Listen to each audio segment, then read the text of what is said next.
이재명 대통령 당선으로 집권 여당이 된 더불어민주당이 잠시 후에 본회의에서 내란 특검법과 김건희 여사 특검법, 최혜병 특검법 등 이른바 3대 특검법 처리를 시도합니다. 네, 국회 연결해서 자세한 내용 알아보겠습니다. 이재동 기자.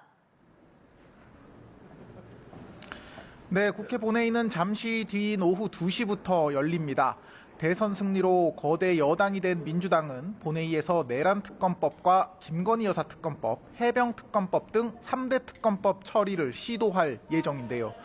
이와 함께 검찰총장 외에 법무부 장관도 직접 검사 징계를 청구할 수 있도록 하는 검사 징계 법안도 처리할 전망입니다.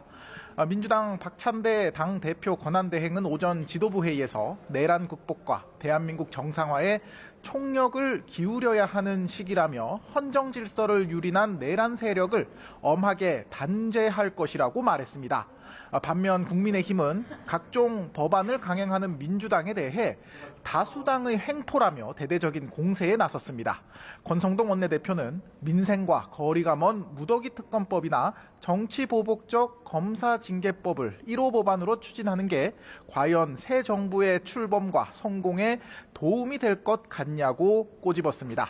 국민의힘은 오전 의총에서 투표를 통해 이들 3대 특검법에 반대한다는 기존 당론을 유지하기로 했는데 친한계 의원 등 일부는 당론을 없애고 자율투표할 것을 주장하기도 했습니다. 자, 앞서 민주당은 대선 승리 이후에 처음으로 당 지도부 회의를 열기도 했는데요. 어떤 얘기들이 오갔습니까?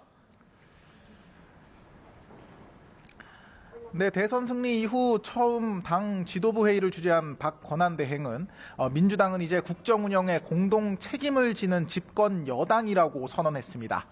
그러면서 개혁 법안 처리와 경제 활성화 대책을 마련해 이재명 정부의 성공적 국정 운영을 뒷받침할 것이라고 강조했습니다. 당장 지난 정부에서 거부권을 행사해 폐기됐던 법안들이 재추진될 전망입니다. 민주당 주식시장 활성화 태스크포스는 주주에 대한 이사의 충실 의무를 규정한 상법 개정안을 다시 발의한다고 밝히기도 했습니다. 지도부 회의에서는 대통령실 인수인계가 부실하다며 전임 윤석열 정부를 향한 비판 발언도 나왔는데요. 직접 들어보겠습니다. 지금의 이 행태는 인수위 없이 즉각 가동되어야 할 새 정부의 출범을 명백하게 방해한 행위입니다. 민주당은 결코 좌시하지 않을 것이며 이러한 지시를 내린 자에 대해서는 반드시 책임을 물을 것입니다. 네, 민주당은 오늘부터 새 원내대표 선출을 위한 후보 등록을 받습니다. 3선의 김병기 의원이 이재명 정부 성공과 진짜 대한민국을 세우는 데 헌신하겠다며 출마를 선언했고 4선의 서영교 의원과 3선 조승래 의원 등도 곧 출마 의사를 밝힐 것으로 예상됩니다.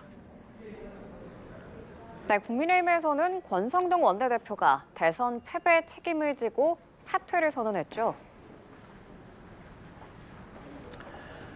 네, 오늘 오전 국민의힘 의원총회가 있었습니다. 공개 모두 발언에서 권 원내대표는 대선 패배의 책임을 지고 사퇴를 선언했는데요. 직접 들어보겠습니다. 원내대표로서 저희 책임이 결코 가볍지 않습니다. 그 책임을 회피할 생각도 그리고 변명할 생각도 없습니다. 보수의 재건을 위해 백지에서 새롭게 논의해야 합니다. 저부터 원내대표직을 내려놓겠습니다. 권 원내대표가 사퇴를 선언했지만 당 비대위 체제 유지 여부를 놓고 내부 갈등은 계속 이어지는 분위기입니다. 친한계와 소장파들은 대선 패배 원인으로 당내 구태 세력을 지목하고 권 원내대표뿐 아니라 지도부 총사퇴를 촉구하고 있습니다. 반면 친윤계와 중진 의원들은 현행 비대위 체제를 유지하며 전당대회를 준비해야 한다는 입장을 보이고 있는데요. 국민의힘은 오후에 의원총회를 재소집하고 관련 논의를 이어간다는 계획입니다. 지금까지 국회에서 전해드렸습니다.